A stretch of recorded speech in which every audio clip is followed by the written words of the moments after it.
예, 오늘 시간이 조금 늦었습니다. 예배가, 영어 예배가 좀 늦게 끝났는데요. 유아 세례도 있었고, 또, 지난 한 2년 반 동안 함께 사역했던 우리 프레드 포럴 목사님 오늘 마지막 주일 설교였습니다. 다음 주까지 섬기시고, 이제, 대만의 타이페이 인터내셔널 처치라고 하는 국제적인 교회로, 교육 담당 부목사로 부임하시게 됐습니다. 여러분 보시면 많이 격려해 주시기를 바랍니다.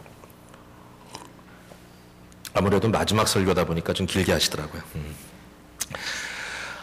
오늘 하나님의 말씀은 시편 119편 중에 이제 와우라고도 하고 바브라고도 하는데 이게 W 소리하고 V 소리가 이렇게 같이 접혀지는 이러한 이제 자음이 되겠는데요.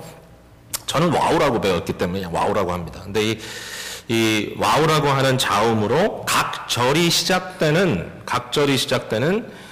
이 소절입니다. 8개의 절로 되어 있는데요. 그 히브리어에 이 자음 하나만 가지고도 단어가 됩니다. 그래서 이 와우 하면은 뭐냐면 and, 뭐뭐과 이런 뜻이거든요. and. 그래서 여러분이 보시다시피 앞부분에 또라는 말이 이렇게 등장합니다. 우리 성경에도. 그러니까 사실은 굉장히 많은데 여기 46절과 48절에 대표적으로 또 왕들 앞에서 또 내가 and라는 말이 시작되는 부분이다. 좀 투명하게 이거 볼 수 있으면 굉장히 재미있을 것 같습니다.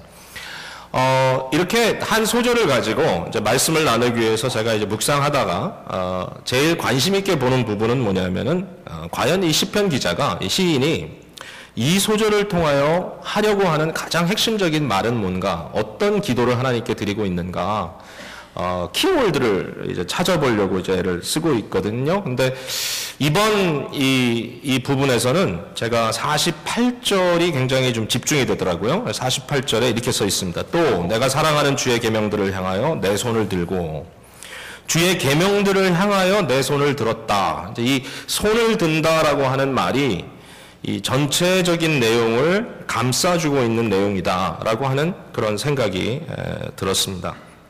손을 든다는 말이 무슨 뜻인가? 이제 굉장히 중요한 질문이겠죠. 자, 일단 내가 누구를 향하여 손을 드는데 무엇을 향하여? 이 손을 드는 대상에 대한 것을 한번 간단하게 생각하고 먼저 넘어가 볼게요. 여기 보니까 주의 계명들을 향하여라고 말하고 있고요. 주의 계명을 사랑한다는 말을 몇 번 반복하고 있습니다. 47절부터 내가 사랑하는 주의 계명을 스스로 즐거워하며 또 내가 사랑하는 주의 계명을 향하여 이렇게 했습니다. 그래서 여기에 내가 사랑하는 애정이 가득 담겨져 있는 마음인데요. 이 사랑하는 주의 계명이라고 이렇게 내가 손을 들어 지금 무언가 향하고 있는 그 대상을 여기서 설명해 주고 있는데, 사실 주의 계명이라는 말은 주의 말씀이라는 우리가 지금 시편 119편 전체를 통해서 하이라이트 되고 있는 주제이고요. 그런데 여기에 이제 너무 우리가 좀 또 막 그 말씀과 하나님을 너무 구별해 놓지 않기 위해서 드리고 싶은 얘기는 구약시대에 있어서 하나님을 실제적으로 보여주는, 이 땅에서 하나님을 보여주는 대표적인 것들이 있었어요. 그게 뭐냐면 하나는 성전이었고 또 하나는 율법이었습니다. 그래서 내가 주의 성전을 사모합니다 라고 하는 말은 건물을 사모한다는 말이 아니라 하나님을 사모한다는 말이에요. 내가 주의 율법을 사랑합니다 라는 말은 어떤 글자를 사랑한다는 말이 아니라 하나님을 사랑한다는 말이에요. 그러니까 결국은 여기에서 내가 주의 계명을 향하여 라는 말은 내가 주님을 향하여, 하나님을 향하여 라는 말과 동일한 의미를 갖고 있다는 것, 그렇게 여러분 알고 넘어갔으면 좋겠습니다. 자, 손을 든다 라는 말이 무슨 뜻일까? 손을 든다 라는 말이 구약 성경의 이 컨텍스트 속에서 여러분 한번 생각해 보세요. 여러분 마음속에 딱 들어오는 한 이미지가 있을 겁니다. 성경을 좀 읽어보신 분들은. 예를 들자면 모세가 이스라엘 백성들을 이끌고 광야에서 지금 막 그 어려운 삶을 시작하는데 첫 번째 큰 전쟁을 치르죠. 아말렉 사람들과 전쟁을 치릅니다. 근데 그 전쟁을 치를 때 모세가 산 위에 올라가서 손을 높이 들면 이스라엘이 이기고 손을 내리면 이스라엘이 졌습니다. 자, 이 구절 속에 손을 들면 이겼고 손을 내리면 졌다는 말이 무슨 뜻인가? 이것만 가지고도 많은 사람들이 고민합니다. 거기 써 있지가 않아요. 단 한 가지 클루는 하나님은 나의 깃발이다. The Lord is my banner. 하나님은 나의 깃발이다라고 하는 그 말로 그 구절을 맺고 있기 때문에 어떤 분들은 거기에 손으로 들었다는 것은 손만 든 것이 아니라 모세의 어떠한 형상이 아로새겨져 있었던 그러한 지팡이, 권능의 지팡이를 들었다. 이것이 곧 하나님은 승리의 하나님이다라는 것을 말하고 있다라고 이렇게 얘기하기도 하고, 또 어떤 분들은 이 구절을 통하여 하나님을 향한 기도의 손이었다라고 이렇게 얘기를 합니다. 기도의 손, 하나님을 향하여 들려진 손, 하나님을 향한 손, 이게 이제 중요한 의미가 되겠습니다. 자, 그런데 전체적으로 특별히 시편을 중심으로 이 손을 들었다는 말을 우리가 좀 찾아보면 다음과 같은 의미들을 볼 수 있어요. 하나는 언약을 세울 때, 하나님 앞에 무언가 맹세를 할 때 손을 들고 맹세합니다. 특별히 언약이라고 하는 것은, 언약을 세우는 것은 항상 똑같은 동등한 사람들이 세우는 것이 아니라 어떤 격차가 있는 사람들이 세우게 됩니다. 언약의 주인이 있고 그 언약을 받아들이는 대상이 있는데, 언약의 주인은 하나님이시고 하나님께서 하나님의 백성들을 향하여 언약적인 관계를 베푸실 때 나는 너의 하나님이 되고 너는 나의 백성이 되리라, 거기에 서약하겠느냐 이러면 우리가 하나님 앞에 손을 들고 그렇습니다 주님, 내가 그것을 맹세합니다 라고 얘기할 때 손을 든다는 것이죠. 이것을 조금 더 극단적으로 끌고 가면 하나님께 항복한다라는 의미도 있습니다. surrender, 나의 모든 권한이나 이런 것들을 내려놓고 하나님의 뜻에 복종하겠다라고 하는 항복의 의미가 거기 담겨져 있다고 볼 수 있고요. 시편 141편 2절에는 기도를 손을 들고 한다라고 써 있고, 시편 134편 2절에는 찬양하는 것을 손 들고 찬양한다라고 써 있고, 그 다음에 시편 63편에는 축복한다, 하나님을 블레싱한다, 하나님의 이름을 송축한다라고 할 때 손을 들었다라는 말이 거기도 나오고 있습니다. 신약 성경에 들어가지고 특별히 손든다라는 말이 구체적으로 나오는 구절이 하나 있는데요. 오늘은 아버지의 날 스페셜로 이 구절을 한번 찾아보겠습니다. 디모데전서, 디모데전서 2장 8절입니다. 신약 성경 338페이지, 디모데전서 2장 8절, 2장 8절, 여기에 남자분들은 다 줄을 쳐 놓으시기를 바랍니다. 2장 8절 같이 읽습니다. 시작. 그러므로 각처에서 남자들이 분노와 다툼이 없이 거룩한 손을 들어 기도하기를 원하노라. 거룩한 손을 들어서 기도하기를 원한다. 여기에 거룩한 손이라는 말은 구별된 손이라는 뜻이죠. 구별된 손. 우리 성도들의 각 가정의 가장들의 손은 구별되어 있어요. 하나님 앞에 구별되어 있는 손이에요. 우리가 이것을 막 쓸 수 있는 손이 아니에요. 그래서 남자들은 보통 다툼을 잘하잖아요. 남자들은 좀 싸우면서 잘하죠. 그게 이제 정상인데, 여자들이 싸우는 거는 심각한 문제가 있다고 저는 생각합니다만은, 남자들이 싸우는 건 정상인데, 그 싸울 때 보통 여기서 말하는 것처럼 다툼, 분노 이런 것, 주먹을 꽉 쥐죠. 내 주먹을 쥐고 주먹 다짐을 합니다. 그리고 싸우는데 여기에서 무슨 얘기예요? 싸우려고 하는 주먹을 내 손은 거룩한 손인데, 구별된 손인데, 이것을 하나님께 들어 하나님께 기도의 손으로 바꿔라. 기도의 손으로. 그러니까 우리 각 가정에, 우리 교회에 남자들이 경건한 기도의 손을 하나님께 구별하여 들고 우리의 손을 주께 들어 하나님께 기도하고 찬양한다. 이건 뭐 굉장한 의미가 있다라고 생각이 됩니다. 어쨌든 여러분 잊지 마시고 이 구절을 좀 마음속에 담아두시기를 바랍니다. 자, 손을 든다고 하는 말이 여러 가지 의미로 제가 지금 설명을 드렸는데요. 이것을 다 하나로 좀 농축해가지고 전체의 맥이 통하는 말은 뭔가, 여기에 그걸 생각을 좀 해봤어요. 과연 이 말을 한마디로 줄이자면 어떤 말이 될까라고 생각을 해보니까 이런 생각이 마음속에 들었어요. 누구를 향하여 손을 든다고 하는 것은 그 상대를 향하여 완전히 열려있는 상태를 말한다. 마음에 아무런 꺼리낌 없이 완벽하게 상대를 향하여 내 자신이 열려있고 마음이 완전히 통하는 그러한 상태를 말한다는 것입니다. 이것이 기도이든 찬양이든 하나님을 송축하는 것이든 맹세하는 것이든 항복하는 것이든 내가 손을 들었을 때 그 손을 드는 순간에 나는 완전하게 하나님을 향하여 열려있는 자세라고 하는 것이죠. 마음이. 여러분 그렇지 않습니까? 우리가 그 찬양을 부를 때 어떤 분들은 자기도 모르게 이렇게 손이 올라갑니다. 자기도 모르게 손이 올라가요. 그러면 이제 그런 걸 좀 잘 별로 이렇게 좋아하지 않는 분들도 계시더라고요. 주위에 보면. 그럼 저 사람은 왜 이렇게 유별나게 찬양을 하나?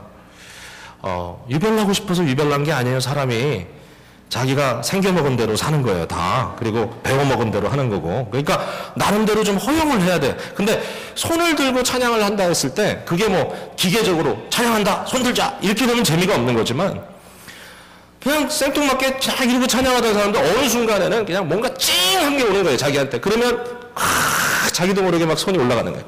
율동을 하는 것도 아닌데 손이 막 올라가요. 그 순간에 느껴지는 느낌은 뭐냐면 마음이 하나님한테 완전히 열린 거예요. 그냥 생각할 거 없어요. 주여 내가 여기 있나이다. 그러면서 찬양이 마음으로부터 감정적으로 이렇게 폭발적으로 드려질 때 손을 든다라는 그런 의미가 있습니다. 아무런 방어막이 없이 완전하게 내 자신을 오픈했다 이런 뜻입니다. 여러분 한번 손 들어보세요. 지금 이렇게 한번 들어보세요. 벌 쓰는 것처럼 들지 말고 이렇게 하나님을 향하여 손을 한번 들어보세요. 여러분 어때요? 벌써 가슴이 열리죠? 전혀 아닌 것 같아요. 내리세요. 실험 실패. 저는 될 줄 알았는데 왜냐하면 제가 이렇게 준비를 하면서 이러고 있다가 이렇게 하니까 벌써 마음이 확 열리는 것 같아요. 하나님 제가 이러고 있다가 이게 이제 마음의 자세를 얘기하는 거지 사실은 몸의 자세, 손의 자세를 얘기하는 건 아닙니다만은 그러나 이 자세가 보여주고 있는 의미, 이 시편 이 시인이 내가 사랑하는 주의 계명을 향하여 내 손을 들었습니다. 하나님을 향하여 내가 완전하게 열린 마음으로 주님 앞에 나갔습니다. 완전히 열렸다는 거예요. 주님 앞에. 자, 여러분 이런 사랑을 좀 해보셨나요? 누구에게 정말 하나도 막힌 것 없이 그 순간에 내 모든 것을 다 쏟아주고 있다. 그런 사랑을 해보셨나요? 전부 다 감동이 전혀 없는 걸 보니까 제가 괜히 얘기해놓고 굉장히 부끄럽습니다. 지금 저는 그런 사랑을 해봤습니다. 근데 그런 사랑을 해볼 때 또 하고 있을 때 느낌은 너무 행복합니다. 여러분 너무 행복해요. 너무 행복해요. 한 자매 얘기를 들었어요. 한 남자와 결혼했습니다. 젊은 나이에. 그리고 10몇 년을 살았어요. 애도 한 둘을 낳았어요. 그런데 이 자매가 뭔가 마음에 열리지 않는 안타까움이 있어요. 이런 얘기 있더라고요. 자기가 티네이저로 접어드는 그때 가정에 심각한 불화가 있어서 어머니 아버지가 아주 열띠게 싸우다가 13살, 14살 되는 그 해에 드디어 헤어져서 이혼하셨다는 것입니다. 자기가 어느 쪽으로 가야 되나 뭐 이런 고민을 하고 자랐는데 그런 와중에 이제는 자기가 결혼할 때가 돼가지고 결혼을 해서 한 남자를 만났는데 그분의 말에 의하면 자기는 한 번도 내 남편을 진정 사랑해보지 못한 것 같다. 항상 머릿속에 들어있는 생각이 뭐냐면 나도 언제 이혼할지 모른다. 그래서 작은 문제만 생겨도 당신 나랑 이혼해. 이 말이 너무 쉽게 나오고 입에서. 어떨 땐 남편이 왜 이렇게 당신 충격적인 얘기를 자꾸 하느냐. 자기도 모르는 거예요.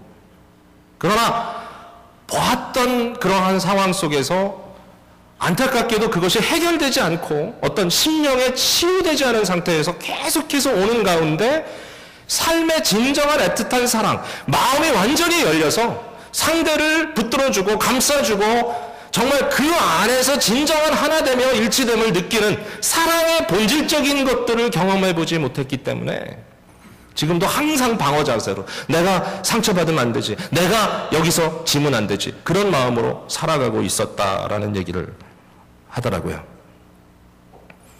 저는 그렇게 생각해요. 그런 경우들이 종종 있지 않겠습니까? 뭐 우리 가운데 다 우리의 삶의 처지가 남들이 뭐 또는 모든 사람들이 원하는 것처럼 다 이상적인 방향으로 가지 않고 어떤 사람에게 어떤 어려운 관계적인 문제가 닥쳤다고 했을 때 그 닥친 문제는 당신 잘못이다라고 얘기할 수 없는 것이 참 따져보면 내가 가진 모든 좋은 것들이 내 능력대로 내 실력대로 얻어진 것은 아니라는 거죠. 그러니까 너무 쉽게 얘기할 수 없는 거야. 그러나 중요한 것은 이러한 삶의 어려운 형편들이 닥쳤을 때 그것을 통하여 내가 과연 거기에 메인바되어서 더 이상 발전되지 않는 안타까운 모습으로 평생 살 것이냐, 아니면 그 순간에 어떤 믿음의 역사를 통하여 진정한 심령의 변화를 체험할 것이냐 하는 것은 우리에게 달려있는 중요한 질문이라는 것입니다. 제가 생각할 때 정말 우리가 우리의 어떤 대상을 향하여, 어떠한 대상을 향하여 손이 들려지고 내 마음이 완전히 열려진 상태로 사랑할 수 있는 대상이 있다면 치유가 될 거라고요. 어떤 분이 이렇게 얘기해요. 나는 어렵고 힘든 상황 속에서 부모를 통해서 치유를 받았다. 맞습니다. 이 세상에서 그래도 가장 언컨디셔널하게 사랑할 수 있는 사람 부모예요. 내가 다 넘어지고 정말 처절하게 됐을 때 부모 집 앞에 가서 문을 두드리는데, 그때 앞에서 박대하지 않고 나를 껴안아 울어줬던 그 부모, 그 아버지의 모습 때문에 사는 거잖아요. 난 자녀 때문에 치유됐다. 그런 분도 계세요. 난 자녀만 믿고 산다. 그러나 궁극적인 것은 사람은 완벽할 수 없잖아요. 하나님의 사랑 앞에, 하나님 앞에 내 마음을 열고 주여 내 손을 들고 주님 앞에 나간다고 완전히 열려있는 모습을 보여준다면, 그렇게 할 수 있다면 여러분의 심령에 치유의 역사가 일어날 줄로 믿습니다. 오늘 그 치유가 여러분에게 나타났으면 좋겠어요. 오늘 이 시편을 쓰고 있는 이 시인은 그 치유를 맛본 사람이에요. 하나님 주의 계명 앞에 내 손을 듭니다. 자, 주의 말씀 앞에 이처럼 열려 있어야 될 이유가 뭘까요? 왜 주의 말씀 앞에 이렇게 열려 있는 것이 당연할까요? 여기에 대해서 이제 앞으로 돌아가서 설명해 보겠습니다. 41절에 여호와여 주의 말씀대로 주의 인자하심과 주의 구원을 내게 임하게 하소서. 여기 보니까요, 하나님의 말씀이 다음과 같은 내용이다라고 하는 걸 설명하고 있어요. 하나님의 말씀은 주의 인자하심을 보여주는 거예요. 인자하심, 이것을 영어로는 goodness, 하나님의 선하심, 하나님의 goodness. 이번에 여름성경학교 주제가 goodness입니다. 양선. 근데 이것이 하나님의 선하심이 먼저입니다. 하나님이 선하시기 때문에 우리도 그 선함을 반영하고 살아야 된다라고 하는 것이 성령의 열매입니다. 하나님은 선하신 분이다. 하나님이 얼마나 선하시는가, 성경 말씀을 열어서 보면 하나님이 얼마나 나를 사랑하셨는지를 끊임없이 보여주고 있어요. 계속 주의 사랑이, 주의 그 애틋한 사랑이, 주의 간절한 사랑이 우리에게 쏟아부어져 있기 때문에 그 사랑을 듣고 또 듣고 또 듣고 또 들을 때 내가 주를 사랑합니다라는 고백이 나올 수 있다라는 거죠. 호세아서를 여러분 읽어보시면 그 9절절 너무 애절한 하나님의 사랑 스토리가 나오는데요. 호세아의 아내 고멜처럼 이스라엘 백성들은 가늠한 백성이라고 말합니다. 하나님을 향하여 등을 돌렸습니다. 그리고 음란한 우상 숭배하는 그러한 일에 빠져 있습니다. 그러나 음란하고 사세아를 낳은 여자를 다시 한번 엄청난 희생을 치러서 데려다가 나만 사랑하라고 돌이켜 놓으려고 하는 그 모습, 하나님이 얘기합니다. 내가 너를 어떻게 버리겠느냐? I cannot disown you. 내가 너를 어떻게 버리겠느냐? 이러한 고민을 하시는 하나님의 애절한 그 간절한 목소리가 하나님의 말씀을 통하여 우리에게 들린다는 거예요. 하나님은 사랑이시다. 그는 인자하시다. 그는 선하시다. 그리고 여기 보니까 주의 구원을 내게 임하게 하소서. 단순히 하나님은 사랑의 성품을 갖고 계신 분일 뿐만 아니라 그 사랑의 성품을 통하여 호세아에서 말한 것처럼 우리에게 다가오셔서 구체적으로 행동하시고 우리를 그에게 돌이키시고 언약 백성으로 만드시고 우리를 구원하시는 하나님. 하나님의 마음이 마음만 있는 것이 아니라 표현하시는 하나님. 우리의 부모님들, 우리의 어르신들은 그 세대 부모님들이 그랬지만 표현들을 이전에 잘 안 하셨잖아요. 요새는 너무들 표현들도 잘하세요. 그것도 배우셔서. 그런데 표현을 잘 안 하세요. 그러나 알고 보니까 그 마음속에 막 철철 넘치고 끓고 있는 자녀들에 대한 애정과 사랑이 있어. 그래도 가만히 계세요. 우리 하나님은 그것을 다 갖고 계신 분이에요. 마음에 끓고 있는 사랑이 있는 것뿐만 아니라 그 사랑을 행동으로 옮기시는 하나님, 그러므로 우리를 구원하시는 하나님, 시시때때 다가와서 우리의 마음을 두드리시며 우리로 돌이키게 하시는 하나님, 그 하나님에 대한 이야기가 하나님의 말씀 속에 채워져 있더라. 여러분, 그러니까 그 하나님의 말씀 앞에 완전히 열고 손들고 그 말씀을 바라야 되지 않겠습니까? 자, 이런 하나님의 말씀을 바라는 열려있는 자세는 어떤 것인가, 여기에 대해서 몇 가지 더 설명할 수 있는데요. 42절에 이런 말씀이 있어요. 내가 주의 말씀을 의지하나이다. 말씀 앞에 열려 있다는 것은 말씀을 신뢰한다는 거예요. 말씀을 정말 믿는다는 거예요. 여러분, 내가 믿지 않는 상대에게는 마음을 온전히 놓고 열 수가 없어요. 그러나 믿을 수 있는 대상이라면, 신뢰할 수 있는 대상이라면 우리는 마음을 다 열어요. 하나도 남겨두지 않아요. 활짝 열어요. 완전히 믿기 때문에 이 신뢰가 사랑의 바탕이라고 말할 수 있지 않겠습니까? 자, 내가 주의 말씀을 신뢰합니다. I trust your word. 그 다음에 43절에 보니까 진리의 말씀이 내 앞에서 조금 더 떠나지 말게 하옵소서. 내가 주의 규례를 바랐습니다. 주의 말씀을 의지합니다. 두 번째는 주의 말씀을 바랍니다. 이 바란다는 말은 바라본다는 의미도 있어요. watching 뿐만 아니라 기다린다, waiting. 그 다음에 기다리는 것뿐만 아니라 사모한다, 갈망한다, longing, 이런 의미가 다 담겨져 있는 말이에요. 주님, 내가 주의 말씀을 향하여, 주님을 향하여 활짝 열려있는 마음으로 주께 나아갑니다. 그 말은 뭐예요? 주를 신뢰합니다. 그리고 신뢰하기 때문에 하나님의 약속이 나의 삶 속에 성취되는 것을 믿고 바라보며 기다립니다. 주님의 은혜를 기다립니다. 주님의 은혜를 사모합니다. 라고 얘기합니다. 그 다음에 한 가지 더 44절에 내가 주의 율법을 항상 지키리이다. 영원히 지키리이다. 반복하죠? 이 말은 지난주에도 들었습니다. 주여, 내가 주의 말씀을 내가 신뢰하고 내가 이 기다리며 사모하는 이 말씀을 내 마음의 보배처럼 모시겠습니다. keeping. 보배처럼 마음에 보관해 둔다. 지키겠습니다. 영원토록 지키겠습니다. 이런 말을 여기에서 시편 기자가 하고 있습니다. 우리가 하나님의 말씀을 향하여, 하나님을 향하여 열려 있다는 마음은 이런 말씀을 의미하겠죠. 자, 이제 마지막입니다. 하나님께 열려 있을 때 그럼 어떤 결과가 나타나느냐라는 거예요. 어떤 결과가 나타나느냐. 내가 주의 앞에, 주님 앞에, 주의 말씀 앞에 온전히 열려 있을 때 어떤 결과가 나타나느냐. 이 약속이에요, 이거는. 어떤 결과가 나타나냐면 하나님께 나의 삶을 열었을 때 하나님께 내가 열려 있을 때, 말을 다시 할게요. 내가 하나님께 열려 있을 때 하나님은 나의 삶의 지평을 열어주신다는 거예요. 내 마음이 하나님께 열려 있을 때 하나님은 내 삶의 지평을 열어주신다. 관계를 열어주시고 내 삶의 모든 가는 길을 열어주신다. 마음을 넓혀주시고.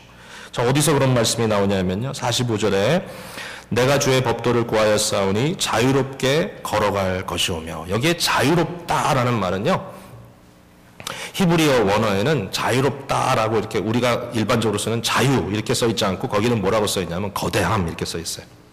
라합 이렇게 써있어요. 거대하다, 광활하다. 그 여기서 시편 기자가 뭐라 그러냐면 내가 주의 법도를 이렇게 구하였으니까 내 삶에 어떤 일이 벌어지느냐, 내가 광활한 곳을 거닐겠습니다. 넓은 곳을 가겠습니다. 이런 뜻이에요. 내 길이 넓어지고 내 삶이 넓어지고. 여러분, 하나님을 향하여 마음이 열리니까요, 사람들을 향하여 마음이 열려요. 하나님을 향하여 신뢰하는 마음이 있으니까요, 하나님을 향하여 순수하고 순전한 마음을 갖게 되니까요, 사람들과의 관계들이 용서와 화해로 변화되는 모습을 볼 수 있어요. 용납할 수 있어요. 기다려줄 수 있어요. 좀 어떨 때는 믿음직하지 않지만 그래도 또 한 번 믿어줄 수 있어요. 사랑할 수 있어요. 여러분이 서 있는 여러분의 땅은 얼마나 넓습니까? 여러분의 서 있는 여러분의 삶의 자리는 얼마나 그 지평이 활짝 열려 있습니까? 사랑하는 성도 여러분, 우리가 한 번 살아가는 인생이에요. 한 번 사는 인생이에요. 정말 그래요. 두 번 살 수 없어요. 그래서 어떤 분들은 초조할 거예요. 내가 내 인생을 이렇게 살다가 과연 어떻게 마칠 것인가, 그런 초조한 느낌이 있을지 몰라요. 그러나 여러분, 여러분의 삶의 가장 큰 가치를 측정하는 방법이 끊임없이 세상적인 거라면 소망이 없습니다. 물론 바둥대면서 세상이 나에게 줄 수 있는 것들을 찾아보려고 애쓰고 살아갈 수 있겠죠. 그러나 여러분, 그것보다 훨씬 더 중요한 것이 있습니다. 훨씬 더 보배로운 것이 있습니다. 하나님께서 말씀하셨습니다. 너희의 보화를 천국에 쌓으라 그랬습니다. 무슨 얘기예요? 하나님께서 여러분에게 주신 영적인 복을 더 사모하라는 겁니다. 물질이 많고 적음이 나의 인생의 존재를 증명해 준다고 생각하는 사람일수록 그의 가는 지평은 좁을 수밖에 없습니다. 돈을 의지하기 때문에 돈만 있으면 모든 길이 열린다고 생각할지 모르지만 그러나 가장 궁극적인 인격적인 영적인 만남들이 거기서 일어나지 않습니다. 끝내는 고독하고 처절하고 자기 혼자 남겨져서 아무도 내 돈 외에는 사랑하지 않는구나라고 하는 처절한 고백을 할 수밖에 없는 안타까운 순간이 올지도 모릅니다. 내가 가지고 있는 능력이요? 그 능력이 항상 나와 함께 있을 거라고 하는 그 완전한 컨피던스는 어디서 나오는 거죠? 모르잖아요. 중요한 것은 하나님의 말씀에 의지하여 주여 나의 인격이 바뀌고 나의 도덕적인 이 삶의 인간관계 측면에서 내 마음속에 과거에는 왜 그렇게 내가 시니컬하고 왜 그렇게 냉담적으로 사람을 대하면서 용납하지 못하고 끊임없이 각을 세우고 끊임없이 나를 세우고 용납하고 사랑하고 포옹하지 못하던 우리의 마음, 내가 중심에 서 있지 않으면 안 되는 나만의 길은 너무나 좁은 오직 꼭대기에 한 길밖에는 없는 그러한 삶이 아니라 펼쳐져 버리는, 열려져 버리는, 나의 실수와 나의 잘못도 고백하고 변화를 갈망하면서 주의 말씀 앞에 열려있는 마음으로 주여 나를 변화시켜 주시옵소서. 기쁘게 나아가는 이러한 널찍한 하나님의 역사의 장이 우리의 삶 속에 열려진다면 얼마나 좋을까. 여러분, 이거 사모하십시오. 여러분의 삶 속에 적용하십시오. 담대하십시오. 담대하십시오. 46절에 보니까 또 왕들 앞에서 주의 교훈들을 말할 때 수치를 당하지 아니하겠사오며, 이게 이제 그 광활한 삶의 아름다운 예인 것 같아요. 여기 왕들이라 했습니다. 왕들. 누가 왕들 앞에서 주의 교훈을 말할 때 수치당하지 않고 아주 너무나 담대하게 주의 말씀을 전했을까요? 왕들 앞에서. 나중에 바울 사도가 그렇게 했다는 얘기도 나오지만 구약 성경에 보면 여기 왕들 앞에서 주의 교훈을 말했던 참 놀라운 사람 하나 있죠. 다니엘이라고 하는 사람. 왕들은 다 바뀌는데 다니엘은 안 바뀌어요. 수많은 왕들이 왔다 가는데 다니엘은 여전히 궁궐에 있어요. 굉장한 사람이에요. 근데 그 사람은 사자굴에 들어가는 한이 있다 할지라도 뭐죠? 하나님의 말씀을 담대히 증거합니다. 하나님의 말씀을 증거했다는 말은 협소한 게 아닙니다. 그것은 인간의 도리를 증거하고 이 세상에는 가장 높은 곳에 하나님이 계시다는 그 사실만을 끊임없이 증거했어요. 이방 왕들에게. 여러분 놀라워요. 신앙이 좋은 사람들 있죠? 하나님이 정말 계시다. 하나님이 나의 유일하신 왕이시다라고 믿고 사는 사람들은 여러분 마음껏 사귀세요. 왜냐하면 절대로 어떤 관계성 때문에 경쟁이 된다든지 어려움 당치 않아요. 신앙이 중요해요. 하나님이 최고라고 하나님을 가장 높이 두고 있는 그분이라면 우리가 얼마든지 인격적으로 만날 수가 있어요. 왜냐하면 사람에게 매이지 않기 때문에, 사람의 눈에 자기의 인생을 걸지 않기 때문에. 다니엘이었어요. 수치를 당치 않았어요. 사랑하는 성도 여러분, 오늘 여러분의 손은 누구 앞에 들려져 있습니까? 여러분 누구에게 손을 들고 싶으십니까? 좀 어떻게 됐으면 좋겠습니까? 사랑하십시오. 하나님을. 그리고 하나님께 열려있는 손 때문에 모든 인생 앞에, 세상 앞에 마음이 활짝 열리는 귀한 역사를 체험하게 되시기를 주님의 이름으로 축원합니다. 아멘. 같이 기도합니다. 같이 한번 기도할 때에 우리의 마음을 열고 주님 앞에 나갑니다. 주여, 내 마음을 더 활짝 열어주시고 이 시간에도 영적으로 주님 앞에 팔짱 끼고 앉아있는 것이 아니라 주님 앞에 내 손을 다 들고 주여, 완전한 소통을 기대합니다. 내게 복을 부어 주시옵소서. 그리고 하나님께서 나의 마음을 열어주실 때 나도 세상을 향하여 마음을 열고 문을 열고 사람들 앞에 정말 함께 있고 싶은 사람, 편안한 사람, 지켜줌직한 사람, 그런 아버지, 그런 사람이 되기를 간절히 바랍니다. 주님 앞에 고백하며 기도합시다.